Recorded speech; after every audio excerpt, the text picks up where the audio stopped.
everyone, welcome back to my channel. My name's Tamlyn and this is Sewn on the Tyne, and I'm here today with a new series of videos. I've been thinking recently that I tend to stick to the same pattern companies over and over again. As you will know if you've watched my top 5 pattern companies video, or if you've watched many of my makes videos, I've made a lot of Tilly and the Buttons patterns because they're awesome, but also they are great for beginners and getting your confidence up, so I've made a lot of those. I've made quite a few True Bias patterns, some Friday Pattern Company, some Deer and Doe, a couple of others. But I want to branch out a little bit and start to explore, because there are so many awesome pattern companies out there, indie pattern companies, but also the big 4 patterns. There's lots of good stuff out there, basically. Now, the idea for this video came when I was at the Sewn Weekender recently, and at the Sewn Weekender there were some talks from different people in the sewing community, that are business people, and one of them was Tara of Paper Theory Patterns. Now, I was aware of Paper Theory Patterns before because of the very famous Zadie jumpsuit, a pattern which I haven't actually made, and at that point I didn't have, but it's one that I'd always looked at and thought about. Tara gave a really inspirational talk, and I think I alluded to that in my last video when I talked a little bit about the Sewn Weekender. She talked about her journey from the fashion industry and all that comes with that, to then a more home sewing industry and all of the things that come with that, and I just found her really inspiring. But what inspired this video even more than the words that she was saying was the amazing dress that she was wearing, and so many of us commented, wow, love that dress, what's the pattern she's wearing, it's amazing, it's so chic and casual but smart and just glorious. And basically what she was wearing was a very light cream coloured shirt dress, but it just looked so cool, like effortlessly cool. And anyway, we discovered that it was one of our own patterns, and it's called the Olya shirt dress. I hope I've said that right. Straight away I knew I had to make it. It's not something that I've got in my wardrobe at the moment. My wardrobe tends to be more focused on the very casual side of things, you know, with my baggy Nora t-shirts and Linden sweatshirts. Or then on the other end of the spectrum, where you've got sort of my Seren dress that I made recently and my Wilder gown, which are a bit more fancy. I need some sort of casual things in the middle. I think this shirt dress will be fantastic for work, but also anytime I want. And I knew I had the perfect fabric for it. So off I went, I ordered the Olya shirt dress, and I was ready to go. So what I want to do in this video is just introduce you a little bit more to Paper Theory Patterns if you're not aware of them, talk you through what's available on their website, and then talk to you about the pattern that I've purchased and how I've managed to get it printed, and the sizing charts and that sort of thing, and my plans for what I'm going to make. And then in the follow-up video to this, in a couple of weeks' time hopefully, it will be the result, the actual garment and how I found it. So I'm going to go onto my phone to have a little look at the website, which I was doing earlier, but here we go. I've clicked on the About Us section, and it has 3 words underneath it which say slowing fashion down. So that kind of gives an indication of where Tara's coming from with her vision for Paper Theory Patterns. So I'll read you a little bit of what's on here. It says, fashion is and always has been a mirror of society. What that reflection shows us today is a large commercial industry designed solely for profit, not designed to best serve us. We are abound in cheap designer knockoffs from the high street that don't fit well, don't last, are made of synthetic fabrics that pollute our planet and enslave millions of garment workers across the globe. All very true. Navigating fashion with a guilt-free conscience can be extremely difficult and time-consuming. Paper Theory was created in a quest to help those who want to check out of the fast fashion system but don't want to check out of fashion altogether. So Tara did speak about this in her talk, where, you know, she wants to bring that sort of fashion element into her patterns, but slowing it down, getting away from that fast fashion, you know, everything has to be new and throwaway, and yeah, inspiring. I won't read everything that's on here, But I did like this bit which says, slowing fashion down is not about nostalgia or harking back to better days. It's about pushing the social compass forward and creating systems that work for our future.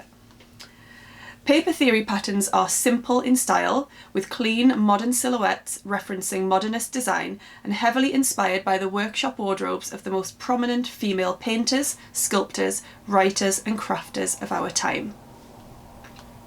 So yeah, it then gives you a little bit more information about Tara, saying that she has come from working across the fashion industry in sort of high street and also designer, and then gaining all of that experience, but then knowing that she needed to get out of there and start something new and get involved in fashion in a different way that sort of fitted better with her ethics and her morals. That was just the About section on the website. There are other sections on the website for you to have a look at, including a blog with posts from Tara herself, but from other people as well. And then also there's a tutorial section, and actually there's a tutorial sew along for the Olya shirt dress, which may come in handy. Also there is obviously the shop, so the pattern section of the website. So I'm just going to have a little look at that and show you the other patterns that are available. So Paper Theory currently have 5 patterns available, one of which is actually free, which is awesome, and that is called the Stevie Knickers. So that's a great pattern for using up jersey scraps and sewing up your stash of leftover fabric from other projects. I haven't made any, I haven't downloaded the pattern as yet, but I know Laura from the Specky Seamstress has been making some and she seems to love the pattern, so that's great. The next pattern that was released by Paper Theory Patterns was the LB pullover. Now that is sort of a simple sweatshirt with a roll neck design, not one that I really fancy making purely because I've got a few sweater patterns in my collection already. I've got the Linden, I've got the Jarrah, I've got the South Bank, I have quite a few, I've got the Nora, so yeah, I've got quite a few jumpers in my pattern collection already. Don't really need another one, but it does look great. Quite simple, a little bit like the Toaster sweater, but maybe a bit of a looser fit. Then the next pattern that was released was the Kabuki tee, and I know this has been really popular in the sewing community. It's got really interesting style lines to it, just something that make it a little bit different. Then the 2 most recent patterns are the Olya shirt and shirt dress, which is what I'm planning to make, and then the very well-liked, well-loved, popular Zadie jumpsuit. So yeah, lots of patterns there that you may have tried before. Let me know down below if you have, or that you may now be interested in making. So I opted for the Olya shirt dress as well as the Zadie jumpsuit, but I'm going to focus on the Olya first. So I ordered the PDF from the website, I then downloaded it and I sent it off to NetPrinter, which is where I get my PDF patterns printed. I order them on the Plan printing rather than the Sewing Patterns printing service, purely because I prefer the paper that it comes on. So all of the NetPrinter patterns come on proper paper anyway, rather than the tissue style paper. But the Plan printing is slightly thicker than the Sewing Patterns service. So I tend to use the Plan printing. Occasionally a pattern will say that it's too large for the Plan printing service and you have to therefore order it on the Sewing Patterns service. I think the Named Clothing Kilo Wrap dress, I had to order that from the Sewing Patterns service. NetPrinter, fantastic. You can get your patterns sent to you folded or rolled, and they come within a couple of days, which is awesome, and they're really not too pricey. So yeah, I ordered it, came within a couple of days. I printed out the booklet at home, so the instructions booklet. I know that you can just have it on your iPad or your laptop, but I do like to have that paper copy because I like to sort of tick things off and highlight them and keep track of where I'm up to. So I printed out my booklet and here it is. So you can see that we've got the Olya shirt and the shirt dress, and then this shows the back. Now what is really interesting, I think, about this shirt is the sleeve detail. So there's no actual armhole at the front of the shirt. So for the sleeve, there's no armhole there, but there is at the back. So it's a really interesting design.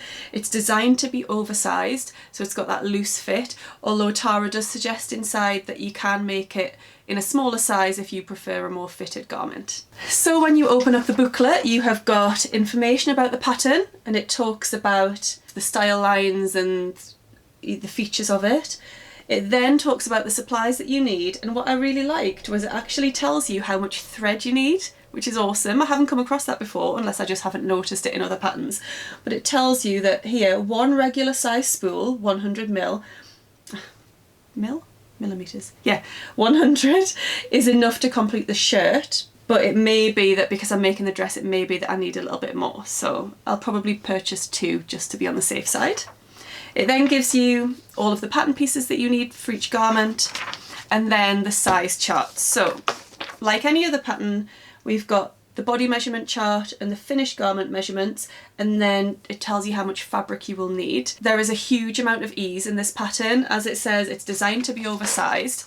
So I looked at the body measurement chart first of all, and I'm coming in at around a size 12 for the bust, a size 14 for the waist and hip. But if I look down at the finished garment measurements, there's almost 18 inches of ease in the waist. So I know that I don't need it to be that oversized. Again, if I look down for the size 12 bust, there's 11 inches of ease in the bust. So what I've decided to actually do is, based on the finished garment measurements, I'm going to make a size 10. So the size 10 finished garment measurements come in at about 9 inches of ease on the bust, about 14 inches of ease on the waist for me, and about 6 inches of ease on the hip. But I think that's plenty, and I think I'm happy with that sizing. I'm going to make the size 10 shirt dress. So then I look down at the fabric consumption chart, and for the size 10, if your fabric is wider, I would need 1.56 meters for the shirt, and then underneath it says increase this by 80 centimeters for the dress. So I need around 2.4 meters of fabric, and I have 2.5. So the fabric that I'm going to use is this beautiful viscose linen noir, which I purchased from Blackbird Fabrics. If you remember, I showed you in a previous video. It's an amazing teal colour, and I just think it's absolutely beautiful. It's got gorgeous drape, and I think it's going to really look gorgeous as the Olia shirt dress. So I'm really looking forward to making that up. I have just overlocked some of the edges of this before I pre-washed it, just to stop it fraying. The last thing that I'm going to mention about this pattern company is the cutting plans in the booklet. So it gives you 3 suggestions, but what it says is each size will have its own unique cutting plan to maximise efficiency that will vary depending on the different width of fabric you have. It may take some time and rearranging to find the most effective layout for you.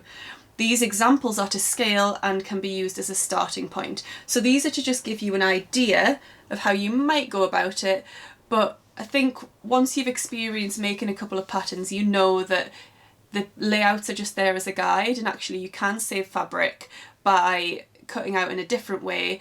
And another talk at the Sewing Weekender was by Selkie Patterns, and they actually suggested that cutting out on a single layer rather than on the fold can actually save up to around ½ a metre of fabric, which is incredible. So I'll definitely be playing around with that and finding the best possible layout for me, because I would love to have some of that fabric left over rather than using it all up. So that is it for today's video. Please let me know if you've made a paper theory pattern, how you found it, or if you haven't made one but you feel a bit more inspired to try one, please let me know. I'm looking forward to getting this made up pretty soon. I really am excited to make it and wear it. I hope that you've enjoyed the first video in this new series, and I'm looking forward to trying some new pattern companies. If you've got any suggestions of pattern companies that I maybe haven't tried before or won't have heard of before, please let me know. I love getting new ideas and finding new and interesting companies to try. Just going to say one little thing before I go. I just realised that you can see my bruise on my shoulder, and I just want to put people's minds at rest. This is from the gym and doing front squats. So if you know front squats, it's where you have the barbell across here. So obviously when you've got some weight on there, quite heavy weight, then you often get left with bruises. So I've got quite a prominent one there, just in case anybody was worried. Also, I'm not wearing anything me-made on my top half today, but I am wearing some me-made bottoms, which are my True Bias Hudson pants in amazing tropical print fabric, which I love. I'm also sporting a little headscarf, which is from Vivienne Westwood. Now, I purchased this many years ago. It was one of those things where you go into a designer shop and you really want something, but the only thing you can afford is something like a headscarf. So I bought it and I've just pulled it out of the drawer today as I fancied having that in my hair. So yeah, there we go. Thank you for watching. Thank you for commenting. I got loads of lovely comments on my last video, so thanks for that. Hopefully I will respond very soon. I am going to have a little chill on this Saturday afternoon. I have a little glass of New Zealand Sauvignon Blanc, obviously. So cheers. Oh, and if you don't already subscribe, it would be lovely if you could. Thank you. Happy sewing, everyone. Bye. I hope that you've enjoyed this new series